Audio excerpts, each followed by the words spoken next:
स्वदेशी और पर्यावरण संवर्धक भाग 4।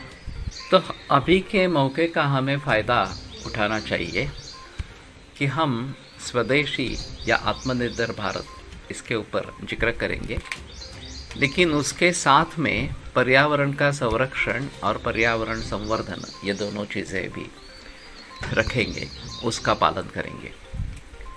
तो ये कैसे हासिल हो सकता है?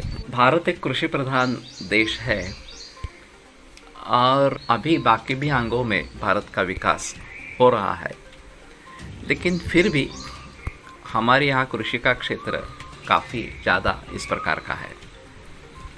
लेकिन ये कृषि में आमूलाग्र परिवर्तन आ गया, विशेषतः ये संकरित धान, संकरित पशु और ये फिर केमिकल पेस्टिसाइड्स, फर्टिलाइज़र्स का इस्तेमाल और पशुओं के बारे में हार्मोन्स देना वगैरह वगैरह, इस प्रकार की शुरुआत हो गई। और जिसको हरित क्रांति कहते हैं, इसके ज़रिए ये शुरुआत हुई और हम सब विदेशों पे आश्रित हो गए। तो इस स्थिति को अगर सुधारना है तो हमारी जो पारंपरिक नैसर्गिक खेती है उसी की तरफ मुड़ना पड़ेगा।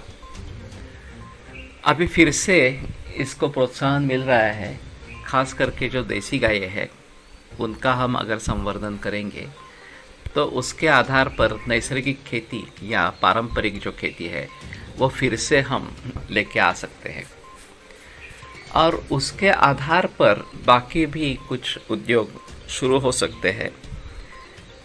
जैसे कि देसी गाय का फार्म बनाया जाए और गायों की संख्या बढ़ती जाए, तो फिर दूध, घी, श्रीखंड इस प्रकार के उत्पाद हम कर सकते हैं। और उसी के साथ साइड प्रोडक्ट में मस्तू नाम की चीज़ मिलती है, जो दही को कपड़े में बांध कर रखते हैं तो उसमें से जो पानी निकलता है उसको आयुर्वेद में मस्तू नाम की संज्ञा है। ये स्रोत शोधन के लिए अच्छी बताई गई है और उसका एक मस्तवासो करके बन सकता है, जो मैंने किया है और मैं मरीजों में इस्तेमाल भी करता हूँ। खास करके हृदरोग में ये अच्छी दवा है। ISD जो कहलाया जाता है कि इस्चेमिक हार्ट डिसीज़, जिसमें ये हृदय की जो धमनियाँ है उसमें अवरोध हो जाता है, तो उसको दूर करने का सामर्थ्य इस मस्तवासों में है। तो ये एक साइड प्रोडक्ट हो जाता है। वैसे गोबर और गोमूत्र ये भी हमें इससे मिलता है और गोबर का उपयोग खेती में किया जा सकता है। यहाँ सुभाष पालेकर का ये कहना है कि एक गाय 30 एकड़ खेती के लिए भी काफ़ी है। वह रोज़ाना 10 किलो गोबर देती है और वो 1 एकड़ के लिए 1 महीने के लिए काफ़ी है। तो अगर हमारे पास एक भी गाय है तो भी हम 30 एकड़ तक खेती संभाल सकते हैं। और फिर अग्निहोत्र जो है उसके लिए भी ये देसी गाय का गोबर इस्तेमाल में लाया जाता है और उससे पर्यावरण की शुद्धि भी होती रहती है।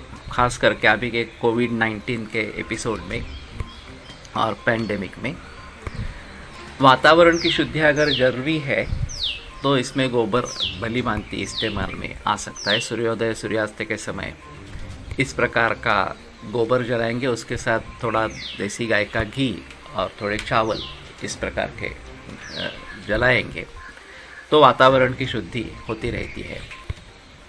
गोमूत्र जो है उसका भी सीधा इस्तेमाल कर सकते हैं, उससे दवाइयाँ कुछ बनती है, ये भी एक चीज़ है। और उसका अर्क निकाल के वो भी इस्तेमाल में लाया जा सकता है। तो बहुत सारे तरीके से इन सभी का इस्तेमाल हो सकता है।